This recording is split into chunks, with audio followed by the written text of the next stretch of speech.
You're all right. Thanks for having me on a Friday night. What? It is a bit dangerous having me on a Friday night, but you're lucky because look, I've only got a Sprite tonight.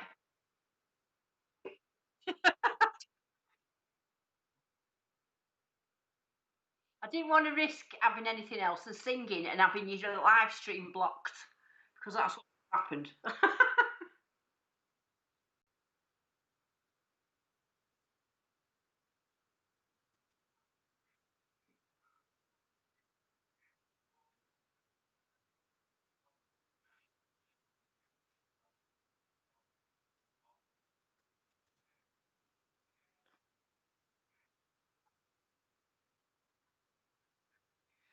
No, I started with just like I think it was from Maplin's. I mean, I'd always wanted a detector, and I'd seen this one in Maplin's, and it was £50, and I thought, well, that must be good. 50 quid, that must be a good one. So I bought it, and I took it to Blackpool Beach, and I took it on wet sand, and it was going beep, beep, beep, beep, beep, beep, beep. So I chucked it in the cupboard. I never used it again for 5 years because I thought it was too technical an hobby for me. I thought I couldn't do it.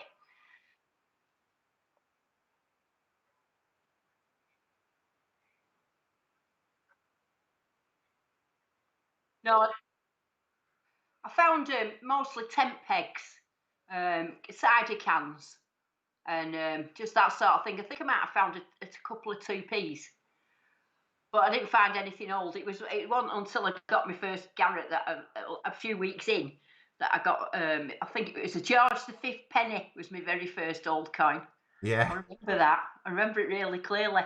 And then about 7 weeks in was a George V 1920 shilling. That was my first silver, but that was week 7. So I'd had me Euro Ace then for 4 weeks. Yeah. So how did you find the transition from the your first detector to the Euro Ace? Oh, well, brilliant. Because when he had that first one, I mean, I don't know whether it was because, like everybody that starts out, when you don't know what you're doing, do you? I mean, it took me 3 weeks to work out what discrimination meant. I had absolutely no idea. Yeah. So when I got me Euroace, I'd actually then discovered Facebook metal detecting groups, which I didn't know about before. And I started having a little bit of a chat and watching things. So I had a little bit more of an idea. So when I got my Euroace, it felt like I could suddenly understand what it was, because the other one was just fun, but I had absolutely no idea what it was doing. It was just going bang, bang, bang. I was just digging anything that was bang. And I only had like a little fork. I didn't have a proper trowel. I only had oh no, I had a little blade, like for grout. When you Yeah. grout in the house. And I had a little thin blade, like, and we're just stabbing the ground trying to get stuff out of it. It's no wonder I couldn't find anything. But I tell you what, I had loads of fun. Oh yeah. So what actually got you starting into the hobby of metal detecting then? Well, I've said this before on live streams, but I was playing hide and seek when I was about 13 on a building site. And it was my turn to be on, and I was counting and looking down in the mud. And I actually dug out of the mud a George III gaming token, them ones that look like a guinea. Yeah. And I did think it was gold. In fact, when I looked at George III in them days when I was 13, he had a wreath on his head. I thought it was Roman, but there was no internet in them days. And I run to the library and tried to find out what it was. But that's what sparked my interest in what was in the ground, because before that, I never even thought about it. But Ah. in the 70s and 80s and that, well, was I 13 in the 70s? Oh, better not say, had I? Might have been. Oh, In them days, the odd detectorists that you always saw, they all look like a bit creepy, like the sort of person your mum would warn you not to go near. And so I just never, it was always just like a little dream in my head that I thought I could never achieve. ah. Not too bad. And then obviously once you got into your hobby of metal detecting, you started your channel. Now did you start that when you started metal detecting? Or did you start it slightly after?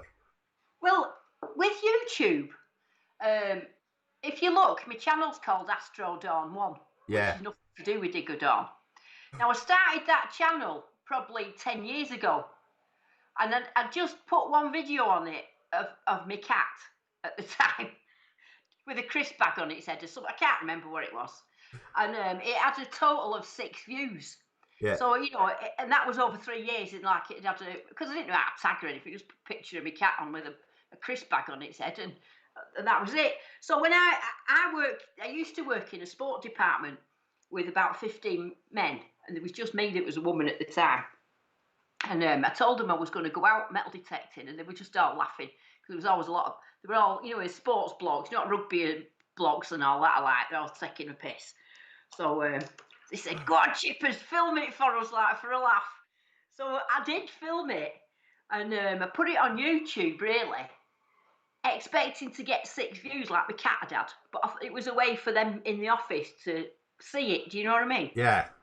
So I had absolutely no idea anybody would actually watch it. So when they did, I was like stunned.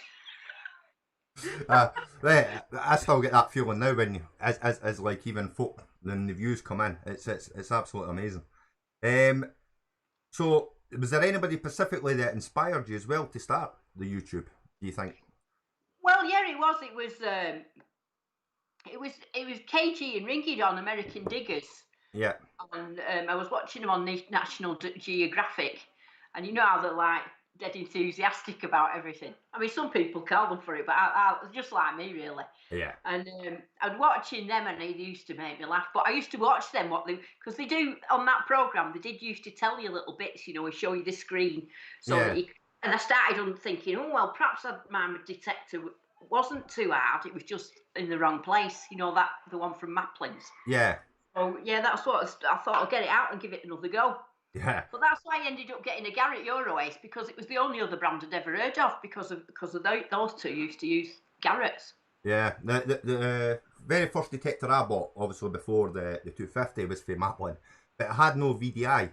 It was just dials, and you had to try and guess what you were actually doing. Tinker thing. Yeah. Did you see that? I don't know if anybody remembers Bo Selector. But I posted a thing in my group. Did you see it? Yeah. There was a thing with Mel B, which and she went on the beach like with a metal detector, and I looked and it was the same one. And I thought, that's actually me. Yeah, that's why I was laughing at the picture on your Facebook, because it's like that. It's that big black heavy box with the wee solid coil. I was just like, oh my god. I was like, I remember that one. The little dinger like that. It don't mean anything.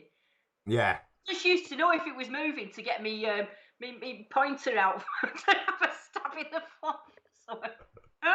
Oh dear. No.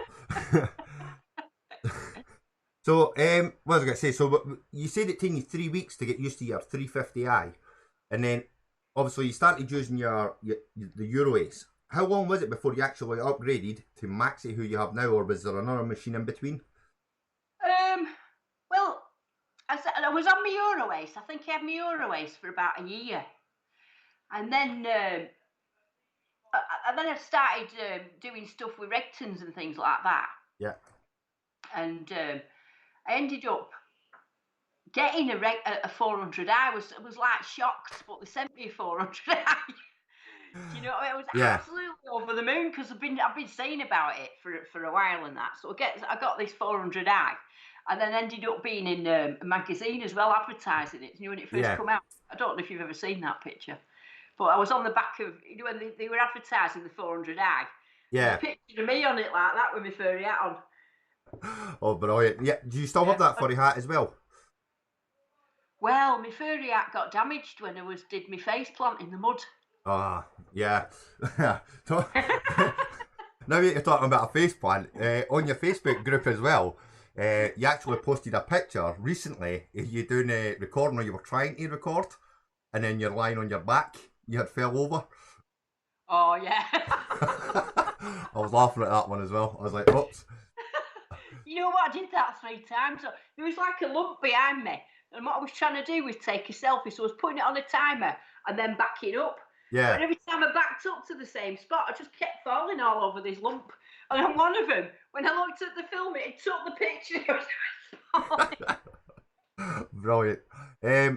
So what was I going to say? So in your experience through, how did you find your experience through lockdown? Well, Not being able to get out. not being able to detect was absolutely traumatic. 8 weeks. I tried to keep people happy with, bits of cooking and bits of diggy walks and stuff like that. But it was absolute, and I did a couple of things in garden. I did one where I planted. Did you see that when I planted all them silvers in one hole in my garden, like half crowns and a gold Roman and all that? Yeah, some folk actually thought they were real, didn't they? Some people was writing on YouTube, fake. And I thought, well, of course, you know what I mean? As if I'm going to find all that in one hole in my garden. I thought I didn't need to explain it, but yeah, some people was offended by that. Thought I planted it for some reason. Yeah.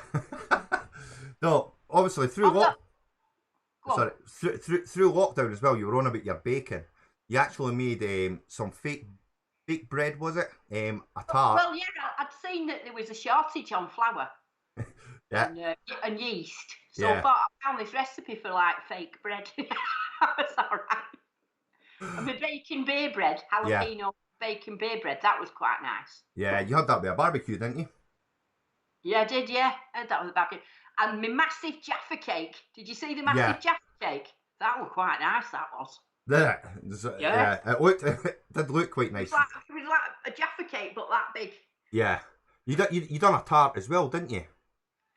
Oh, yeah, I went wrong that. Custard didn't set. I don't know what happened with that one. It went a bit weird. Yeah. So, obviously, with the lockdown restrictions being eased now, are you glad to be back out detecting?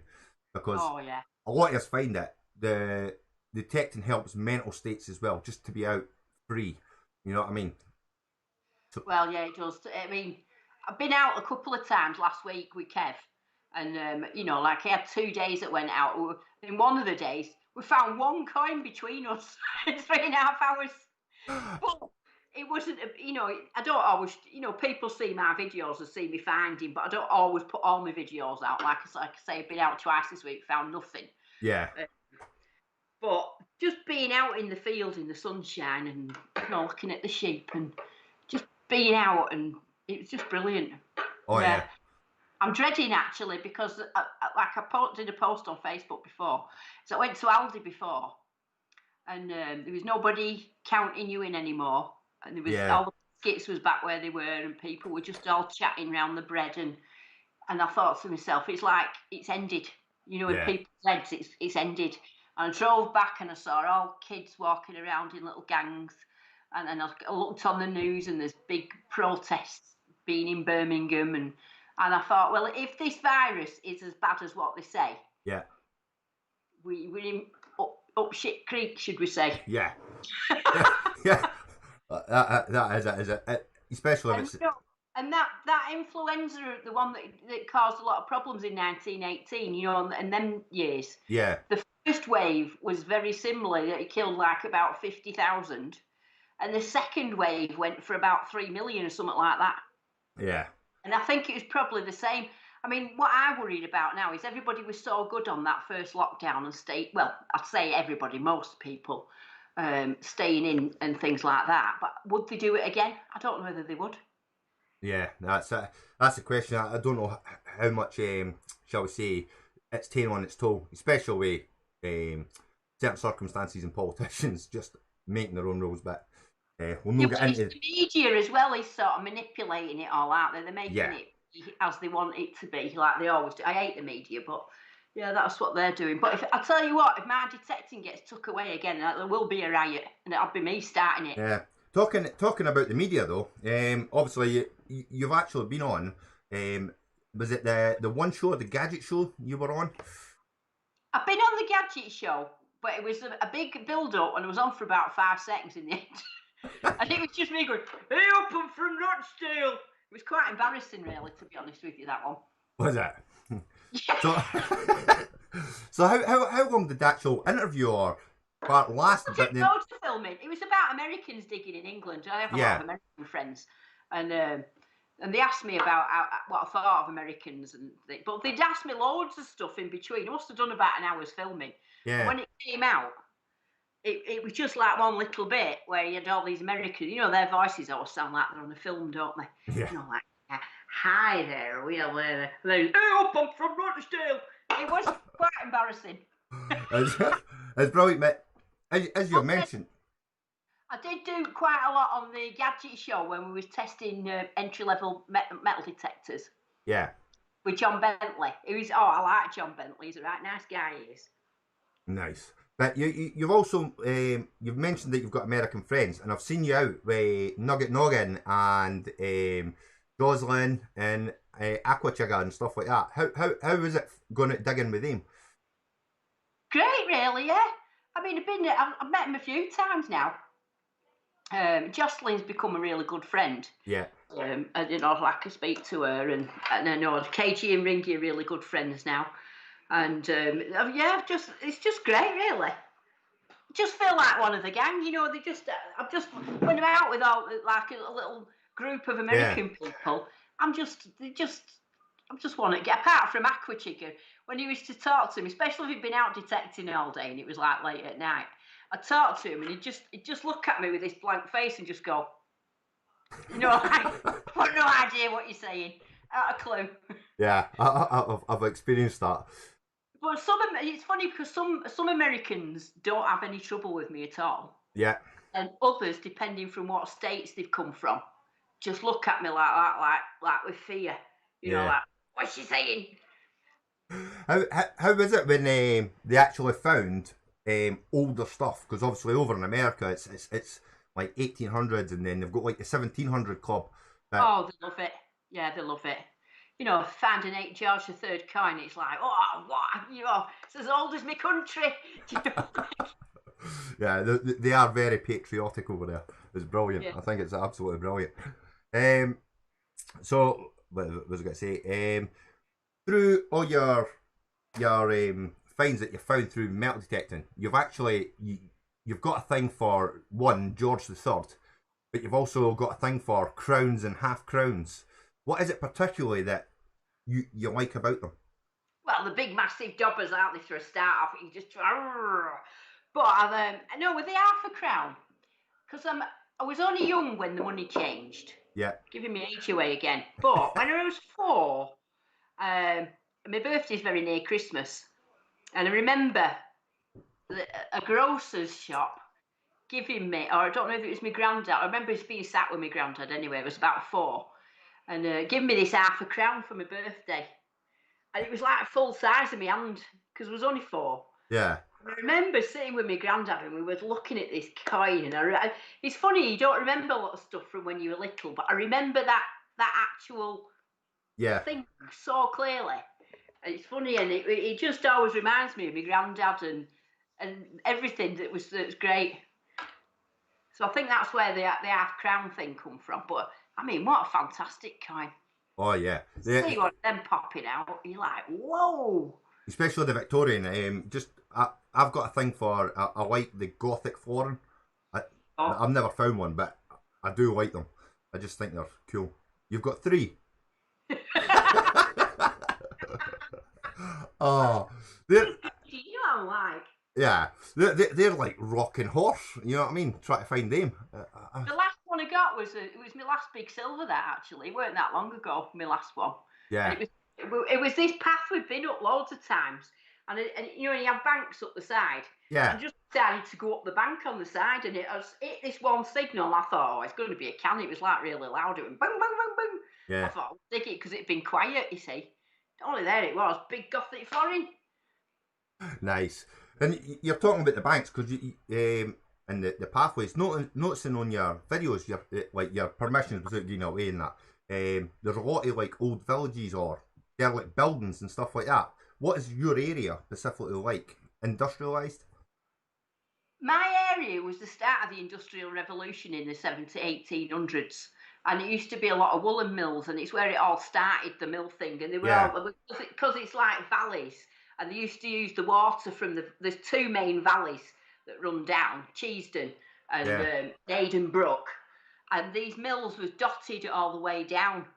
So it was the start of mills and things like that. So they built a few houses for this mill, and the people all walked there, and they walked to church, and it was very, very industrialised. Yeah. Now, obviously, as the Victorian age went on, all the industry went into Manchester and all the big places, and these places couldn't keep up.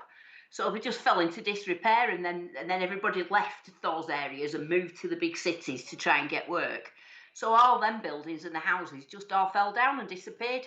So now it looks like beautiful countryside. Yeah. People do always say to me, "How come you get so many coins in the middle of nowhere?" But it's not actually the middle of nowhere. If you go back 200 years, it was probably a bit like Bradford. Yeah. Of the time, with people everywhere, and and workers walking everywhere. So it doesn't surprise me at all. So I know if I get near an old mill, I'm going to find George III coins, because that was another thing. People said, how do you know you're going to find George III coins there? But it's because I know that there was a mill at that date there.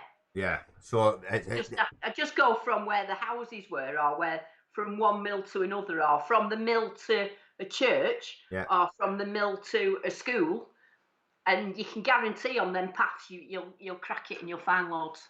Nice. So obviously, your area, like you say, it's industrialised, and obviously your landscape might have been destroyed through that industrial area. So you've continued to be George III, if you know what I mean. How when you want to find a hammy, do you have to go out your own area? Yeah, I have to travel. I have to travel. I'm not saying there isn't hammies here. Yeah. I mean, a little bit further north, up Clitheroe, around that area, there's more up there.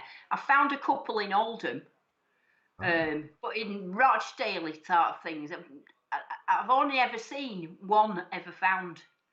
And I think it's not because they're not there, but I think because they've been pasture for so long. Yeah. With sheep poo and all that on them. I think they're probably so deep now that you just just below the detectors. Yeah. Yeah. I find that, like, one of the permissions I've researched is I think it's a farmstead. So I'm looking forward to actually getting out, trying to find something from that era in that permission. But I doubt it. I think it'll, like you say, just too deep. Well, last time I did a travel, I went on one of Divi Detectorists things. Yeah, Divi's in. That was on Plough. Did you go on that? Sorry? No. I'm saying Divi's on the chat. Oh, is there? Yeah. He's always there causing trouble. Yeah. Mr. Mind Lab, we've got to call him now anyway. Is it? But yeah, I went on one of his digs and I found a quarter hammy. It was so small. I mean, I always thought to myself, because I only find a few hammies, I say a few, I've probably got 5 at the most in 5 years. Oh, yeah. Some people have them falling out of the pockets, don't they, and down the back of the couch. Yeah.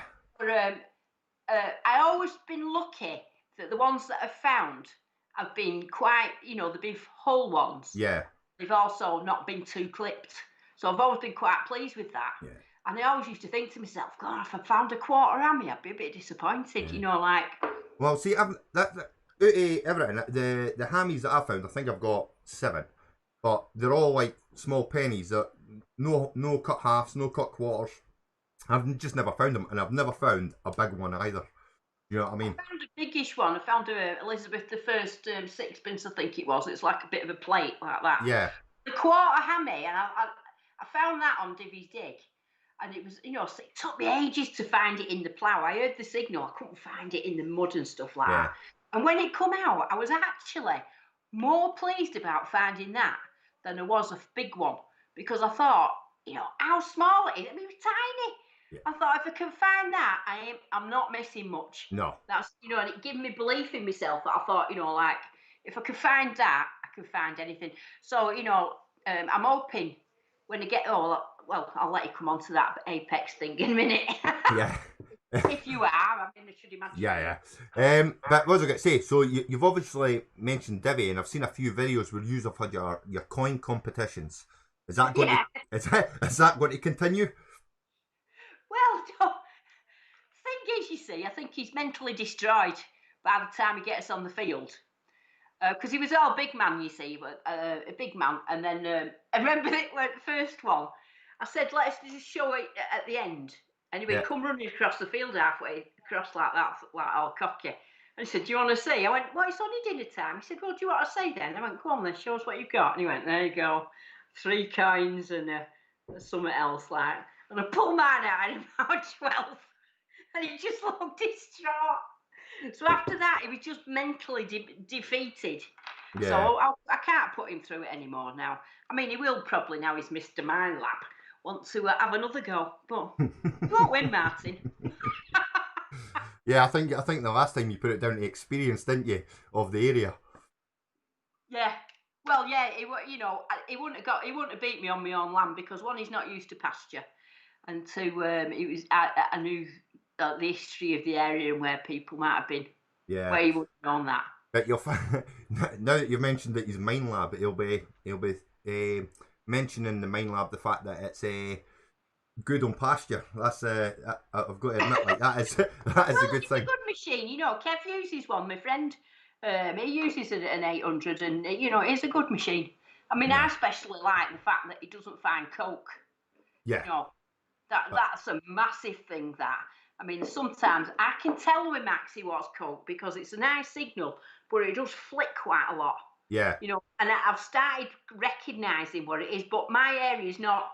It's not full of coke like some people's is. If I was on a field that was full of coke, like I had been in one when I went to Shropshire, and I was just digging coke up all day, and it was driving me nuts.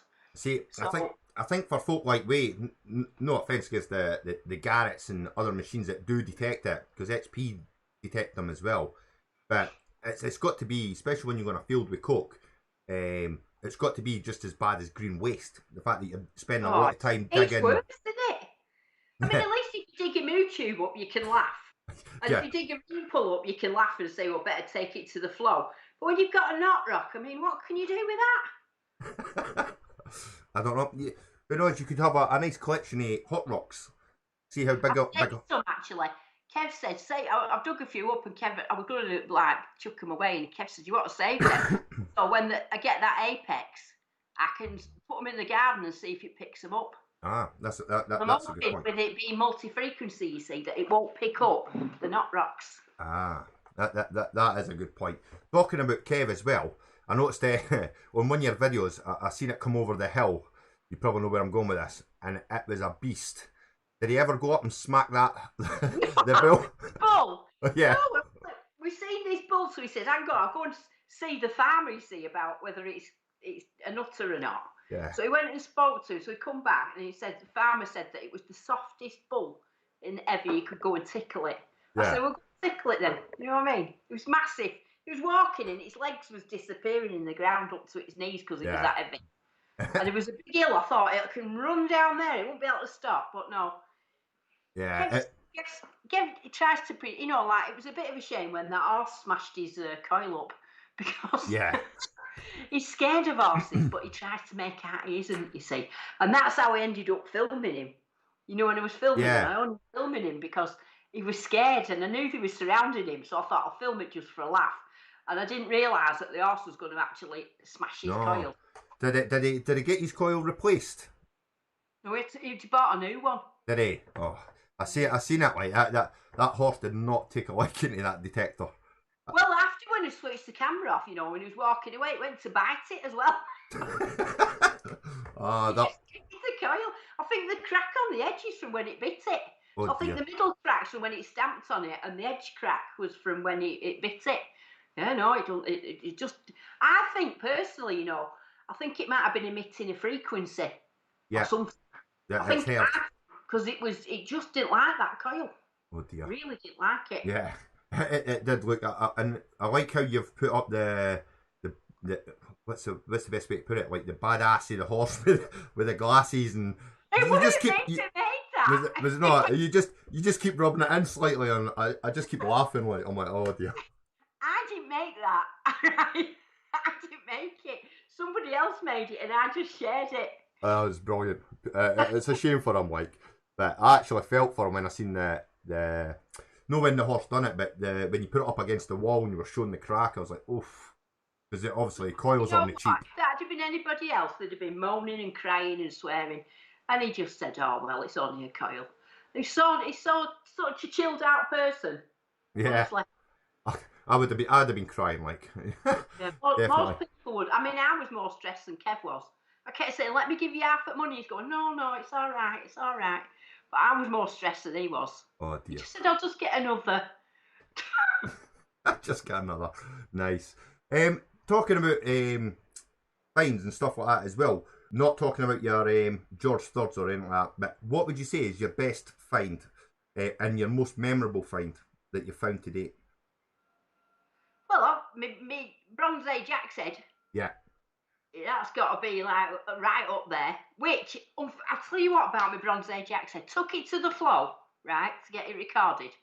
Took that with me flow, and I took the. I don't know if you saw me find it. It was like a very old like, pastry cutter.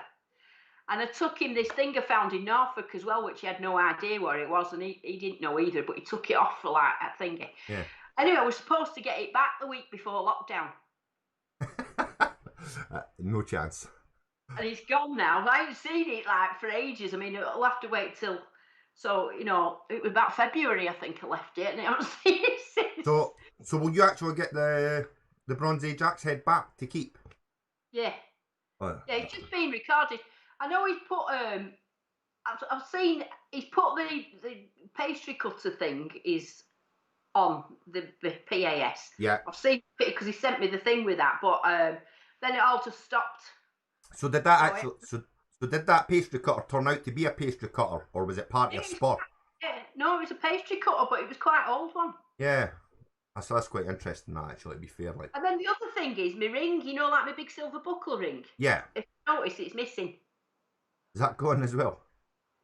Well, it's a similar sort of thing. The buckle part on it one day, just the little bit like the finger bit that went round. It snapped off and come off.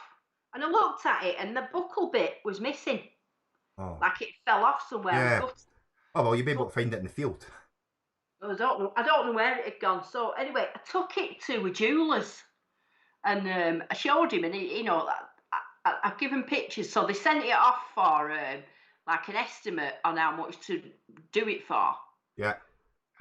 Lockdown. I haven't seen it since. So now your ring's in the drawer as well. My ring's disappeared. And my Bronze Age axe head, and them are my two favourite things that I found. Oh, well, you see. Oh, I've lost my earpiece. You say that, but one of your first gold finds, 2020, was actually a gold ring, wasn't it? Yeah, there's this one. Yeah. I had, this year's detective started off so well. I had Bronze Age axe head on my birthday. Yeah. Just before Christmas. That's right. And then he had the gold ring, January the 1st. Then he had some silvers, and it was all good. And then the weather went into storms, which you'll all remember. It was storm after storm after storm. That's right. I think it was about 4 or 5 weeks of storms. Yeah. Then that was it. Yeah, because on one of your holes, you've got when you're out detecting as well, you always give the tip detect gateways, because on one of the gateways, gates always detect. Oh yeah, gates. Yeah, because on one of your videos, you actually found a horde of Vickies, didn't you? Well, I say a horde. You found about 3 or 4 Vickies in one hole at the gate. Yeah, in mud. Yeah, you didn't want to go in the water, did you? Yeah, it was such a good. Yeah. I found so many silver coins around gates, and I've seen other people find loads of stuff around gates as well. If you're new to detecting, what you should always do if you see a gate is really just go around it all that area, because there was a lot of traffic that went through there. Ah, I see. That's why there's always stuff there. Yeah, that's not too bad. So, with your finds as well, do you display them or do you keep them in boxes? Because obviously, I've got like a box. I've got my treasure box with all my silvers in. Nice. You've never seen me. I've got. It's one of them ones that you get from Lidl. At Christmas, with the blue. Yeah. Do you know what I mean?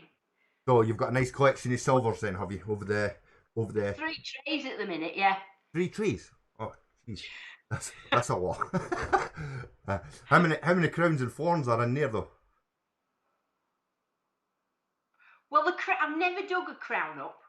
Have you not? I've had 2 gifted to me. Yeah. So I've probably got 4 crowns.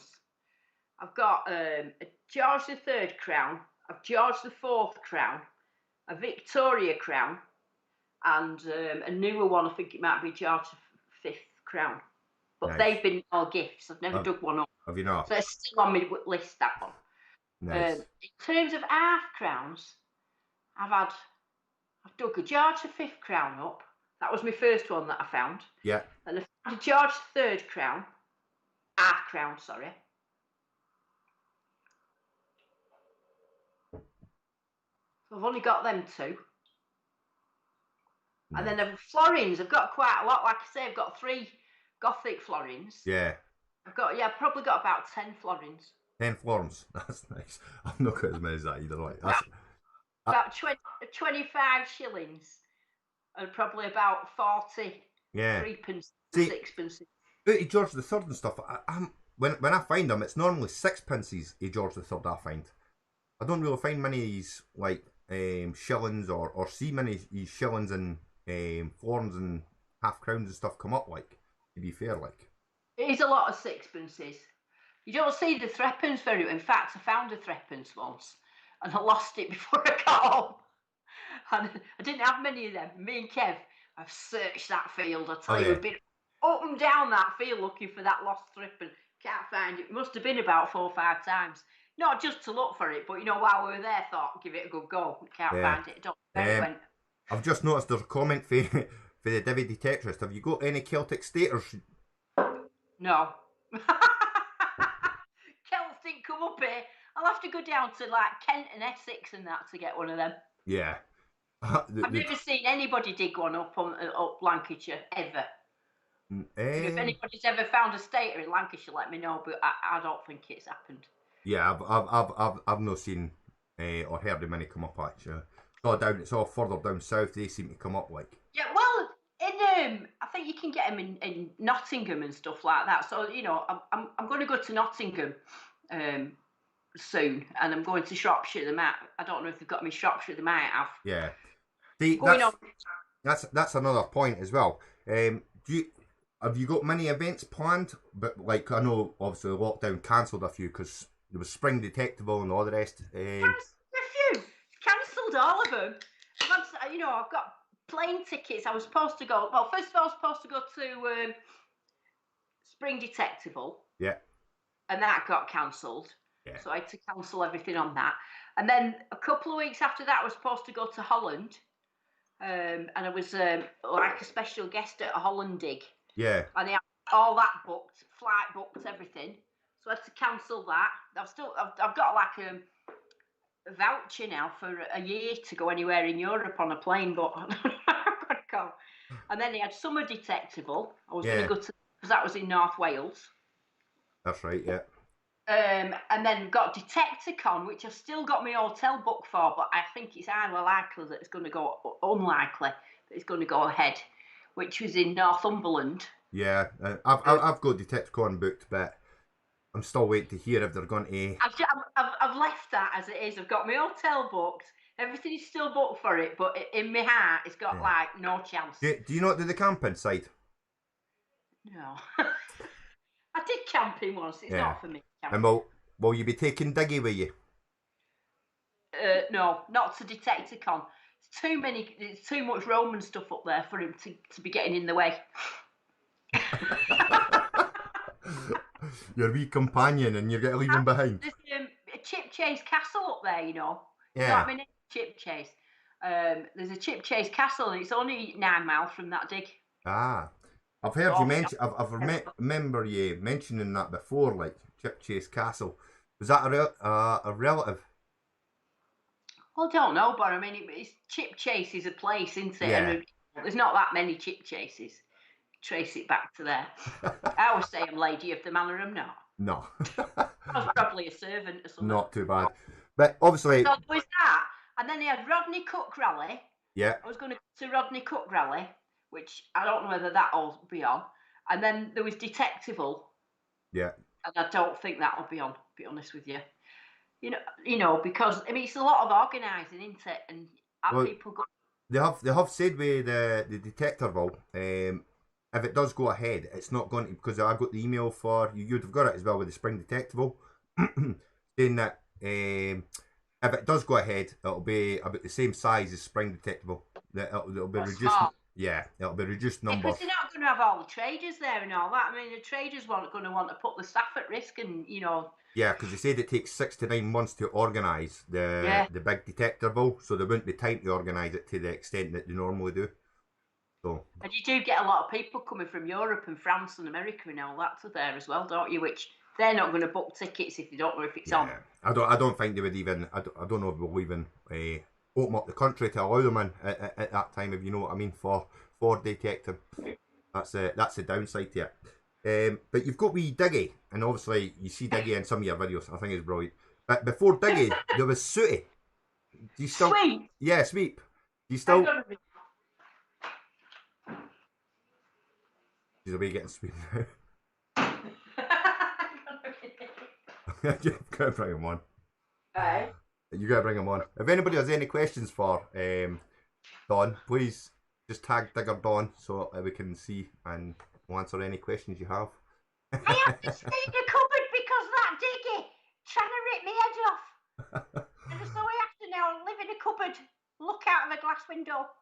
Oh, is that no Diggy's best friend now? You're joking, are you? Diggy sees him and he just wants to rip his head off. He squeaks, he's like, I said, leave Sweep alone. Oh, no, there he is, proper Sweep. Nice. Yeah, so he featured in a few of your videos, didn't he? Yeah, Sweep. He's got his nose pushed out when Diggy come along. Oh, so how's the weather down there at the moment? It's hailstoning today. Hailstoning. It was set off for a walk. It was sunny. Yeah. I got to the park and it was that bad I had to hide under a tree for half an hour and talk to Facebook. Then it went sunny again. Then it went hailstoning. Oh dear. And hurricane wind as well. That's no, yeah. He's all right. He's just sitting there nice. But he's always on the ball, Gabe. He's always on the ball. I like it. So obviously, have you done much beach detecting, Dawn? Well, no, not really. I'm not that much of a beachy person. If it was in a beach that was like round Kent or Essex or somewhere around there, I'd probably be a bit more enthusiastic. But my local beach is Blackpool, which don't really have the history. What excites me, what I mean? I'm not really I know some people just like digging up pounds and 20p's and the odd bit of this and the odd bit of that, but it just doesn't excite me the same. Yeah, no. But have I had a machine before that's worked really well on wet beach? And I don't think you have. No. So is it that? Could be that. It might be. But I'm just noticing there's a question from Treasure Ed. Of all the places you've detected, where do you think was the best place? So where's the best place you think you've detected so far? Norfolk. No. That's that. I went to Norfolk. 5 Roman coins in 3 hours. Wow. Right? Up here, 5.5 years, none. None. Norfolk, well, 3 hours, 5 Roman coins. Yeah. Talking about Romans, I found my first Roman coin. You can make the bust out of it. But I found that down, funnily enough, it must have been about the Nottingham area. And then my second one was actually in Glasgow. And that's the only two. Yeah. And that's the only 2 Romans I've ever found. But one of my bucket listers is actually a Roman with detail with all the lettering round about it.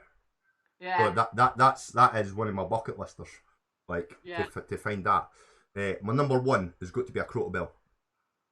Has it? Yeah. I've never found a crotobell. Why do you like them bells? I mean, I've seen a post the other night about these bells, and I love finding history in me, as you know, but them bells, crotal bells, or scrotal bells, as my always text message puts it, I just don't find them exciting. I don't know why. You know, I don't know. Why do you like them? I just like the patterns, the history of them, and all like the time and effort that was put into for something so simple, a bell. The designs of them a long way, their initials of the makers and things like that. I just find it so interesting. Oh, well, looking at it like that might be, I can see what you mean from that, but I've never found one. Have you not? No, I've not found one It's yet. not really on my bucket list. Yeah. Silver thimble is. I mean, silver thimble. I've never found one. So what is your number one bucket lister? Oh, I don't know. I've got too many. Have you? I have realistic ones and unrealistic ones. You know what I mean? Yeah. Like, unrealistic would be like a Saxon with some rubies in it, you know, or a gold noble. Yeah. They're unrealistic. Yeah. But you know, realistic ones. Those are things like a silver thimble, a crown, a George III 5 shilling bank token or 3 shilling bank token. You know, them sort of things, Yeah. really. Uh, A Bronze Age spearhead. yeah. Now that you found an axe head, you need the spearhead to match. A spearhead, I want one. Nice. I've seen a guy last year, and he come up and it was on the Diggin. It was in Preston. I think, in fact, it was the NCMD dig in Preston. And this guy come over and he said, "I've got something to show you, John. You'll like this." I said, "What?" I was thinking, "Oh, yeah." Going in his pocket, I was thinking it was gold or something. Yeah. And he pulled out the most perfectly formed Bronze Age spearhead that I'd ever seen in my life. I was speechless. It was beautiful. I tell you what I seen on one of the last organised digs I went to, and it was stunning. And if it was an eyes only find, and it was an arrowhead. It was in pristine condition, a flint arrowhead, and it still had all the serrated edge, sharp as anything. It was absolutely stunning. For a nice find only, it was phenomenal. I thought it was absolutely stunning. Like, I don't think you could have trumped that even with detecting all day. I'd like to find something like that. They are lovely, them, aren't they? Yeah, definitely. Mr. Hidden Treasure is asking you, what would be your ultimate bucket lister, do you think? A hoard of Saxon gold. The Shropshire. It's Shropshire. Yeah, Staffordshire, that's it. Staffordshire hoard. You like a Staffordshire hoard, yeah? I mean, that's what we all dream of, isn't it? Yeah, some of that's worth so much that I can retire and just become a full-time metal detectorist. Yeah. That's my bucket lister. Yeah. That would be good, wouldn't it? Just what's your profession? Metal detectorist. And away you go. But Rachel for the Treasure Bandits is saying you can actually get stunning silver crotal bells. And that's silver crotal bells? Who said that? Rachel for the Treasure Bandits. Wow, I didn't know that. Rachel, I didn't know that.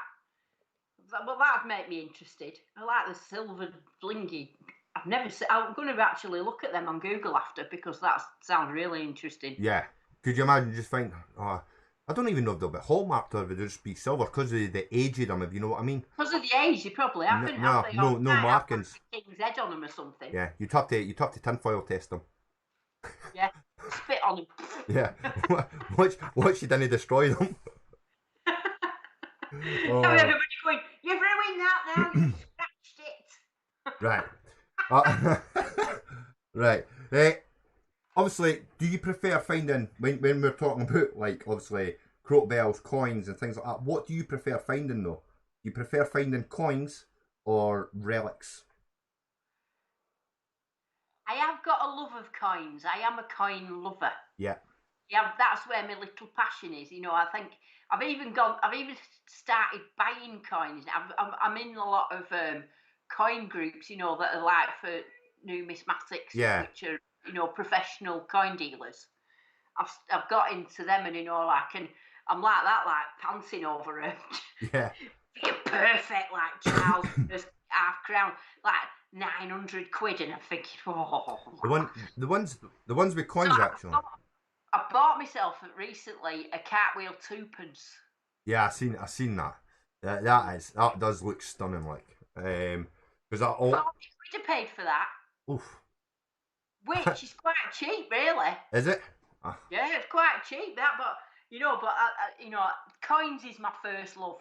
Yeah. That's my first love. I like finding buckles and things that are a bit more unusual, because it gives you a chance to go home and clean them and look them up and do a bit of research, and, you know, and they're all like connected to the past more personally, I suppose. Like when I was in on the divvy dig, I found a Tudor clothes fastener. Yeah. You know, and that was really, you know, that was quite special, because, you think of them doing the claws and stuff like that with it. So I like all them sort of things. It's Yeah. just that I can't understand, really, to be honest. And I say this to Kev every week. How come there's so many coins and nothing else metal up here? Like, because I find very few relics. And it's not because I'm not digging low signals, because we do dig low ones. But we find very, very little in terms of anything else, apart from like Jews apps and bits of harmonicas and that stuff. Everything's commemorative medals or coins. There's not really anything else.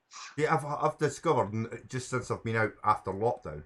I'm actually, and I quite enjoy finding them. Actually, to be fair, small tins. Like one of them's like vanishing cream that I found, and stuff like that. Oh, yeah, tin lids and that. Yeah, I found a few tin lids, but yeah, I like them as well. Yeah. Yeah, they are decent. Like, but as for like the cartwheel pennies, I don't know if it's the soil conditions. But every one I think I've dug about, I don't know, 8, 9 cartwheel pennies, and they're all gobbed. You can hardly make any of them out. They haven't seemed to have lasted the time. And then you see some folk that bring them out and they're like pristine, and you're like, oh, it must be the soil conditions that they're sat in and the fertilizer. The pristine ones, my eyebrows go up and down like that.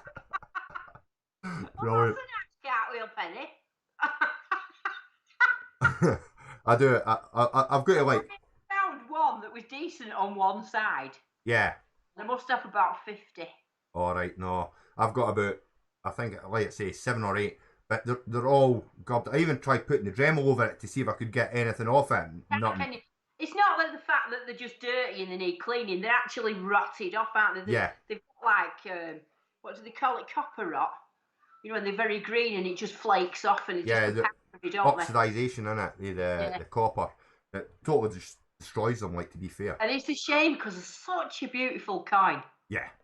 Well, they were only made for 1 year, weren't they? What is it, 79? 1797. Yeah, 97. So they were only made 1 year just because of the... Well, they were made over a few years. They were made for about 5 years, but they were only stamped with 1797. Ah. See, I never knew that. I always thought it was just the 1 year they were made. No.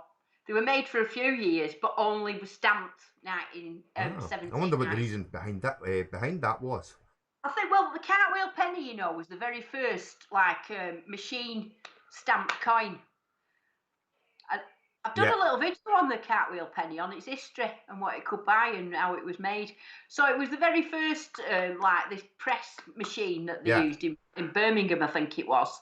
So it probably had 1797 on the stamp, and they probably didn't know how to change it, just kept going.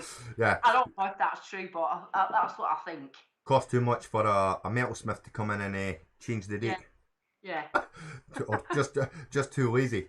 But I always find it funny as well, because a lot of folk didn't realise about the silver coins as well, especially like George III's and that, and why, like I think you mentioned it previously, and why it's always like 1815 and onwards of George III's. And you don't really find that many before. And that was because... The old ones, when he had like longer hair and he looked a bit more like...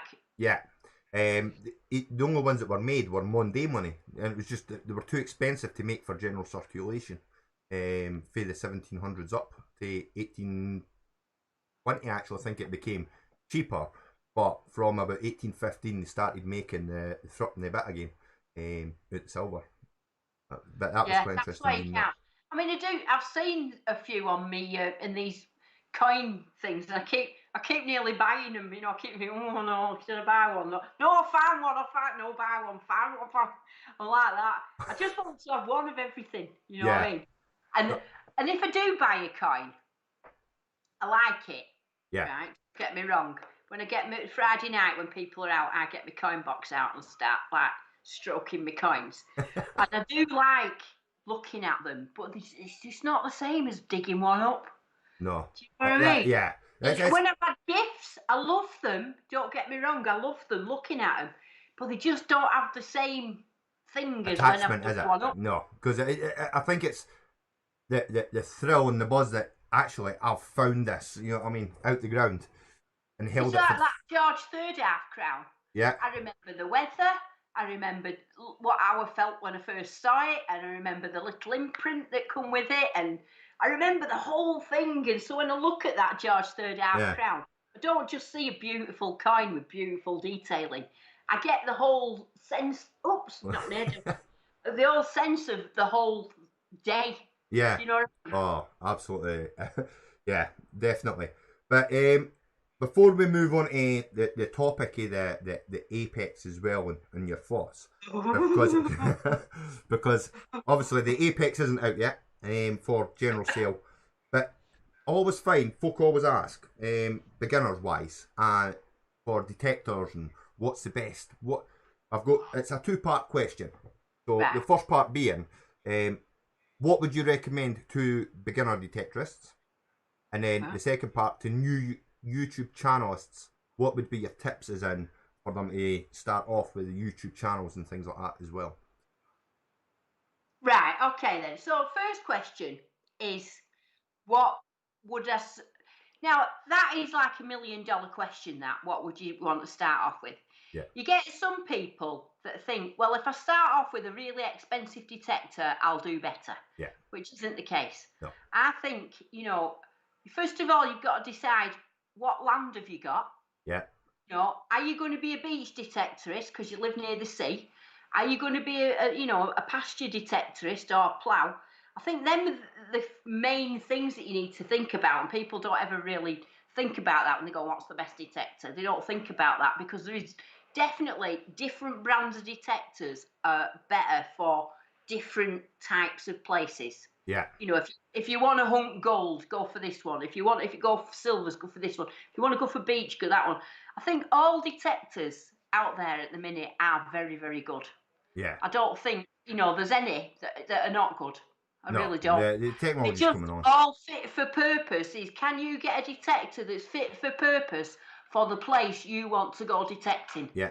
I think that's the answer. And so I never, you'll never see me say, although you know what, yeah, I love Garrett's and I do a lot with Garrett and stuff like that.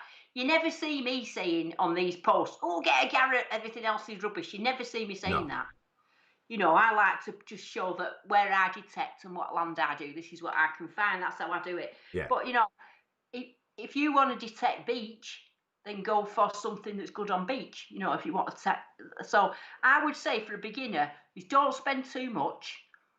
Go for a machine that's quite popular. Don't go some of that's very, very sort of obscure, because if you go for something that's a bit more popular, people will be able to give you tips and help, and there'll be more help, YouTube channels out there for you to watch rather than getting something that's a bit obscure. Something that's a bit more popular as well will hold its price in case you don't like it. I mean, can't imagine that you wouldn't like metal detecting. No. But, just in case you decide that you don't like it, at least you can sell it again. Yeah. But that's what I think. I think the worst thing you can possibly do is go on Facebook and say, what's the best metal detector? Yeah, that's true. And as a group admin, when I see that question, I start shaking. I agree with what you're saying there, but as well as that, I find it funny the amount of folk that try and take up the hobby, and when they don't find anything, they give it up, and it's just like. Well, this is again. I mean, it's the fault of YouTube and Facebook and social media and things like that. And you go on somewhere and I do it every weekend. I had this conversation with Kev the other day actually. I said to him, every time I go on Facebook, people are finding gold sovereigns. Yeah. Because it's Kev's dream to find a gold sovereign, and I can't wait for him to find one. I know he'll do it in the end. And it's got to be his time at some point to get this gold sovereign. Yeah. And but we look on Facebook, it's like gold sovereign here, another one, or just popped out for an hour, found a gold sovereign. And so, but I understand that those people might have been detecting for years before they found that, and you just see that one post, whereas beginners don't see that. They just go on and see people, gold sovereign, gold, they must be all over. Yeah. You know what I mean? That's. And I do try and tell beginners. I sometimes post pictures of me rubbish, or I posted a picture just an empty hand the other day, just to show you that we don't always find stuff. I mean, I've been out probably this week 4 or 5 times. Yeah. I've got one video to put out Tuesday because the other 4 I didn't find anything. Yeah. Do you know what I mean? Yeah. But people don't see that, but that's the reality. You done one video, didn't you? The truth behind metal detecting, I think you named it. And Yeah. you Well, I did that for that purpose, just yeah, so that people don't feel inferior and you feel inadequate. You go out and think, I've seen so many people say, "Oh, I've been out today and all I found was like rubbish," and I yeah, think, because that's what we do find, isn't it? yeah. It is. It's true. I think I've got a pail and it just scrap that I've been finding, and out here you've got like a handful of maybe what you would class as a decent finds. You're like, there's a buckle, a button, but you've got a trashy cans and Well, tin you know what foil. you should do? I mean, you should have buckets outside and then you can put all your lead in one and, like where you're in. Yeah, Lead in one, copper in one, and if you separate it, because then you're doing like the world of good, you're being an eco warrior because you're cleaning up the fields. yeah, And then two, you might be, trading in your scraps for your batteries and your yeah. petrol and stuff like that. So it sort of pays for your hobby. Well, you're talking about that. I'm no mention where that is yet because it's coming out in one of the videos. But I found like two objects and I was just like, oh my god! I'll just leave them at the side of the field. But the farmer come in and he's like, oh, what's that? And so I was telling him, I says, oh, it's modern junk. I'll take it with me. Oh no, he put it in the back of the tractor. He says, I'll be able to clean that bit up. He says, and maybe reuse that. I was just like, oh my god. You know what I mean? It's just brilliant how they look at something, they just go, I can reuse that, and then they take it away. You know what I mean? It's just like, right, okay, no problem. The farmers up near us and that, they come past and go, found anything decent yet? You go, no. All right. See you then. That's There's one like where we go to, he makes me laugh. He's always on his quad bike and he has his like dog in the front of it. And he comes up and I've had wigs on, I've had like strange hats on, I've had mud all over my face. He never flinches. He no. just talks to me like it's normal. Do you know what? It makes me laugh. Yeah. You've not even. I had a white wig on top of me hat. Yeah, I was going to say you're not wearing it tonight. Obviously during lockdown. Forgot. Yeah, and I'm just talking to him with his white wig on top of it. Didn't flinch. Not nothing. Just. Absolutely brilliant. I do laugh when you do it, but just talking about when you go out detecting and you do find your silver, you started a new thing, or no, that's not new in your videos, but because you've been doing it a while now. But your silver dance, how did that come about? I've done a silver dance right from the beginning. They were cartwheels. Right. I started off doing cartwheels. Yeah. I don't know if you noticed, the most cartwheels I ever did then, 15 in a row. I did 15 cartwheels in a row. Oh dear. And then my shoulders started going a bit and got a bit fatter, so I thought I better not do it in case I break me out. Oh no, I do laugh when you start them. So I've always been a bit of a dancer, and I know people laugh at me silver dancers, so I'm like quite rubbish, but yeah. I did ballet from when I was 4. Yeah. This is an exclusive for you here now. I did ballet from when I was 4, right? Yeah. And tap dancing. I was always on the stage doing little dresses and that, like tap dancing. And I did that up till it was about 16, 17 when it weren't cool anymore. Yeah. And then, I had too much street cred then to be a ballet dancer. And then that went by, and then I used to like nightclubbing because I could go dancing. Oh yeah. And then I went and moved to Tenerife to work for nightclubs as a dancer. So it was all dancing. I wasn't a pole dancer or anything like that before you start thinking. What I used to do was like a plant. Like if you know in Tenerife where you've got the strips. you have the strip in Veronica's. Yeah. This was in like early 90s. This. So what they used to do, if you could walk past it, if it was empty, you could just walk past to the next one. Yeah. So they used to get me as a plant, and I used to dance in the middle on my own, and then I'd have all people coming dancing, you see. And then once the dance floor was filled, they used to give me money, and I'd go to the next place. They used to ring me up, "Don't come up here." that is a nice way of earning money, isn't it? Tenerife. So we're still like enthusiastic because I was dancing. That everybody used to want to come and dance. Oh, brilliant! I like that. That is good. But I'm not finished yet. Oh no! And then I came back, and then I moved to being an aerobic instructor because I could dance again on stages. So you became an aerobics instructor because you could dance. Yeah, so I could dance. Yeah. I like it. That is a commitment to the dancing. I've loved dancing all my life. It's been a big thing, and I do daft silver dances, but I can actually dance, you know. Yeah. So now you've adapted it to silver coins. Are you got to have a Yeah. different dance for silver and gold and Well, no, hammies? because I mean the trouble is with gold. When I find it, and I'm never quite sure if it is gold or not. I mean, I found one gold, and I did the most epic dance of all time. Right, it was red hot, and I put the camera on, and I ran round this field for about 3 minutes, Yeah. right, doing all this stuff, and I got back, and I hadn't pressed the button.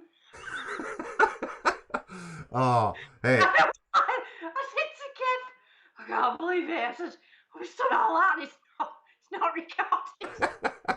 I like it. Oh no, you must have felt absolutely gutted. You're like, oh. Trouble, it was about 30 degrees though. That was the thing. I like it. So I did it at the same time. It weren't quite as enthusiastic. It was only because I was absolutely shattered. Oh. It was like sweating my head off. Not too bad at all. Like, but well, I suppose we'll get on to the topic. You've actually been chosen for Garrett to be one of the UK testers, haven't you? Yep. I'm telling you what, I'm so proud and so pleased. Oh, Can't sleep at night at the minute. And you know, Now, so obviously you've not received it yet, have you? it's on its way. It's on its way. I've had to. Oh, sorry. What am I doing? I've had to confirm my address with Garrett. Yeah. At the minute, so I know it's coming over. Now I know Gypsy and that said that theirs ones that they had are prototypes. Yeah. Obviously, they don't want to send me a prototype because of the distance and what have you. Yeah. So that's what the delay is with me getting one. So when mine turns up, mine's going to be the real deal. Right. The first thing I'm going to do with it, because I know it's a big thing that everybody wants to know, is how will it perform on a beach? Yeah. So the minute I get it, I'm going to be heading off to a beach. Nice. Well, it's going to be Blackpool, and I'm going to go on wet sand. Yeah. And I think it will be a good test because I'm not a beach detectorist. Yeah. I think if I can do it, it must be a good machine. That's what I'm thinking. Yeah. No, because I'm not a beach detectorist. I don't know to do this little tweak and that little tweak and this little tweak. If I can go on there and use it and find it, we know it works on beaches. Because, like I say, I'm not a beach detectorist. Yeah. But they kept the Apex, obviously it's part of a more advanced, but part of the A series. But they kept it under wraps for so long. And everybody was building up expectation of this detector and multiple guesses of what it's going to be. What was your initial thoughts when they released it? I had no idea. They kept it really, really under wraps. I mean, they really had kept it under wraps. I mean, I'd tried to. I've been tapping up KG and Ringy, see if they knew. You know, I've been emailing Steve Moore, and I couldn't get anything. Nigel Regton didn't know. That nobody knew anything. They really kept it quiet. So I was just full of wonder. But you know, the company, Garrett Company, has had a new CEO in the past couple of years. Yeah. And he is. I can see the changes that have come with him, if you know what I mean. You know, like before, Garrett was a very American company, weren't it? It was America this, America that, America the other. And since the new guys come along, he's focusing more on the European market, bringing Europe and stuff into it more. You might have noticed the Garrett pages that have turned up, you know, like Garrett Europe and all this sort of thing. And I know that he's quite forward thinking. He's been round, and I've seen him. People might have not known who he was, to be honest with you. Asking just normal people what they would like to see. I've seen him doing it at Detectival over the past couple of years, and you know, and I think he's listened to the things that people have said. Yeah. And actually done them, you know, instead of sticking with something like, you know, I think Garrett, I thought, right, we've been on to a winner with this ace, we'll keep with it. Yeah. He's come along with a new set of eyes and thought, right, let's go for it. Yeah. He's listened to the people. Yeah. The Ace series is definitely, I would say, one of probably Garrett's best sellers. But there's a question that's popped up on the chat that I was going to ask you about anyway. But it's from the Treasure Bandits, I believe, and they're asking, do you think they missed a trick by not making it waterproof? No, I don't. Because where it's sitting in the market, it's sitting in an ace range. And I know everybody's been going on about why is it not waterproof? Why is any ace detector waterproof? Yeah. Is the Vanquish waterproof? No. It's weatherproof, and for the majority, I mean, you can't please all the people all the time. No. For the majority of people, that weatherproofing is going to be good enough. It just hasn't got the seals and things around it to be able to cope with the pressures of being underwater. Now, another thing we're going to do with it for people is that I'm hoping that over the summer we have a day that it's absolutely torrential, and you get like the worst English weather you can. And I am going to go out for 3 or 4 hours in that rain with that detector to see if it gets damaged. Yeah. I'm going to spend the whole day in it, just, not being careful. No rain cover. I'm just going to do it for the people. I'm going to get absolutely wet through. Yeah. I'm just laughing because the Divvy's come in. Obviously, you're saying Mr. Mind Lab, and he's coming in with Vanquish will whoop the Apex. Who said that? Divvy. Oh, you just tell him to shut it. Just tell him he's in for it next time I see him. So he's still being a troll. Yeah. So we obviously we've just discussed that at way it coming out, and it's not just with the Ace range. They've brought out a couple of nice little features. Do you think that will help it as well? The fact that one, it's rechargeable, no longer batteries. Well, I think the rechargeable things should have been out on the AT Max, to be honest with you. Yeah. I mean, I use an R&B battery on that because now it's got the wireless technology in it with the MS3 headphones and all the wireless, pinpointer and everything. It was absolutely eating batteries alive. Yeah. I was getting a brand new set of batteries. And, after 4 hours, I was watching him doom, doom, doom, doom, go down. It was like a constant worry about batteries. So I bought an R&B rechargeable battery which fits the AT, and everything's been wonderful since there. One full charge on that's 15 hours, and I did think they missed a trick there. They should have put something like that in the AT Max as standard. Yeah. But they've done it now, haven't they, on this one? Yeah. You've mentioned wireless as well. Is the Apex wireless for earphones? So the MS3 headphones and the wireless pinpoint. I thought the wireless pinpointer when I first got it was just a bit of a gimmick, and I thought, it's a bit of a gimmick. But I absolutely love it. It doesn't have, when I've not got it connected to my headphones, which you don't sometimes, so people on videos can hear it because they like it. It drives me nuts. But when in your headphones, it's a lot quieter and it's a lot, I can't explain it. Yeah. But them headphones are absolutely fantastic. I couldn't recommend them enough. I think they're the best out there. Yeah. So I was really hoping with the Apex. That's one of the things I'm thinking. I hope my headphones, connect to that, because that's one of the reasons I don't use my 400i. I like 400i. But I miss all the wirelessness of it. You know what I mean? Yeah, it is a nice feature to have, and the machines, especially as technology's moving on. But obviously they announced that they're bringing in new technology. But before we go into the multiflex and multi-frequency, they brought in a new coil for it as well, didn't they? They brought in the Viper. Coil. Yeah. So what do you know, or what have you heard with the Viper coil? At the minute, I mean, I spoke to Gypsy and that with this Viper coil, it's really good at getting in between, trashy stuff. Yeah. Which I suppose for Americans and things like that's really important. They like going in trashy areas, don't they? Yeah. For us, we're a bit more like wide out, aren't we? But yeah, I'm interested to see what that coil seems to be all right. Now they're bringing out a set of coils as well. So if you want bigger ones, because I've got a big Nell coil on mine. Yeah. I like big coils because I like to get that, a bit extra depth on a big wide area rather than trashy areas. So they're bringing out coils as well, but I'll just have to see with that. I'm going to go around some of my fell down houses with it. Yeah, see, one of noisy.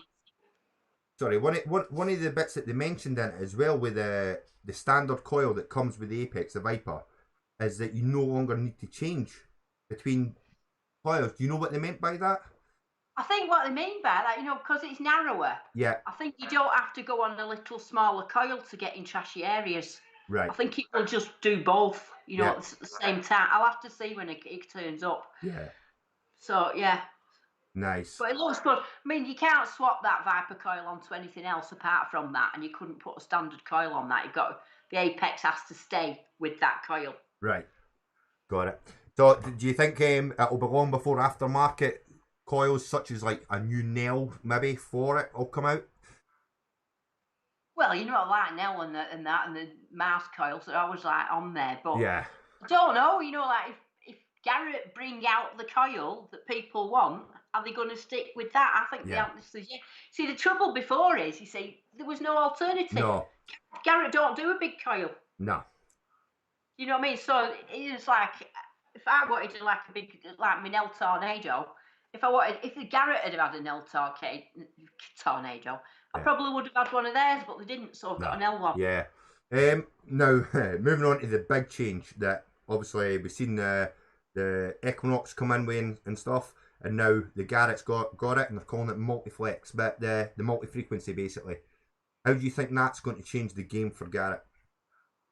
Well, it puts them in a new spot, doesn't it? It's like they're in a little field of their own. I mean, they've got the 4 frequencies what you can run singly. Yep. So you've got 5, 10, 15, 20, and you can just set them on what you want. So, you know, if you're just looking for gold and things like that, you can set it on 20 kilohertz.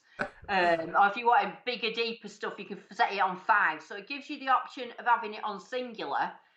But it also has this option then of running a multi-frequency as well, and 2 options of that. One's for sand, for salt water, and one's for pasture. Now, I have emailed Garrett actually and asked them, how does that actually work? You know, like, are they all running at once? And if they are all running at once, what's the difference between the sand one and the pasture one? So I'm waiting for the answer back on that.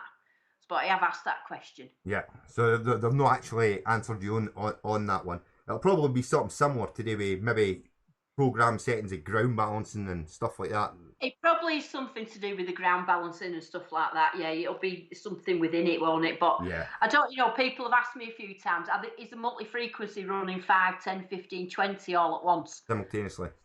Yeah, so that's what I'm just trying to I'm just asking at the minute. Yeah, I'm going to presume if it has and it says it runs a multi-frequency that they will run simultaneously. Yeah, but then the next question is, do you think, obviously you'll not know for sure until you get it, but do you think it'll give the AT series a run for its money? In the sense that with this new multiflex compared to obviously a singular frequency? You know what? I wouldn't like to say it this minute because I'm unsure. You know, like I really am unsure. It's like it's so new. Yeah. And they're breaking in. I mean, what have they got planned for the AT series of it? Yeah. I think that's why they've kept the waterproofing for up there. Yeah. But I mean, and then the AT one, are they going to like make the frequencies maybe higher, run them higher than, you know, put a 40 kilohertz in like they've got with the Deus? Yeah. Does Deus go up to 40? Well, the Equinox does. Is it the Equinox? Yeah. So it might be up there. I don't know, but I'm really interested. I can't wait. Yeah. Can't. Where do you want to see? Because that's shall we say, this is the tip of the iceberg potentially for Garrett, in the sense that they brought out the Ace with the new technology on that. What would you like to see in the AT series? Beside Maxis and the new improved Maxi, where would you like to see it going? Well, you know, this Apex thing has got a lot of the things in that I wanted. You know, when I was imagining, I made a video about what I was hoping it would be, and it's got nearly all of them. It's backlit, it's got the multi-frequencies, it's got this multi-flex where you can choose from, you know, what you want to do. Yeah. It's wireless, it's, you know, rechargeable. It's got loads of stuff that, you know, that was my thing that I wanted. Yeah. So where they go with the AT, you know, the AT series of it, is I don't know. I mean, it'll definitely be the waterproof one. And like all I can think of how to improve it is to make it waterproof and you know, give it more options of, you know, kilohertz, like up to 40 or something or other. I can't see, but I'm very excited to get it. In fact, I can't wait. Nice. What I'm going to do is I'm going to ask folk in the chat if you've got any questions for Dawn, if you can ask them. Hey Dawn, Because what I'm going to do is I'm just going to nip off for a couple of minutes, Don. I just need to nip to the toilet. I was going to say, don't go for a poo. No, just I'll only be a couple of minutes. I'll have a look. I'll put my glasses on and see if I can see any questions. No problem. Right, let's have a look. Yeah, Dirt Dig says everybody sub the host. He's such a nice guy. You must sub him. This is one of my favourite interviews that I've ever had, actually. Is it? Let's have a look. What do you have for your tea? Is that me or somebody else? For my tea tonight, I've had a Subway salad with teriyaki chicken. And I've been a bit wild because it's Friday night, and I've had extra jalapenos.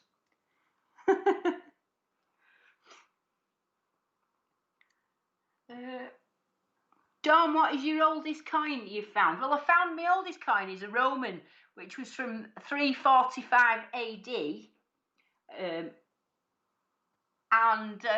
But my oldest silver that I found was from, well, it was that little quarter hammered. I don't know if you've seen the video from not long back, and I think that was a King John. I think it was from about 11 or 1200, that little quarter. But my oldest full hammer was an Elizabeth I from 1872, I think it was. Do you want a Samplex hat, Dawn? No, thanks.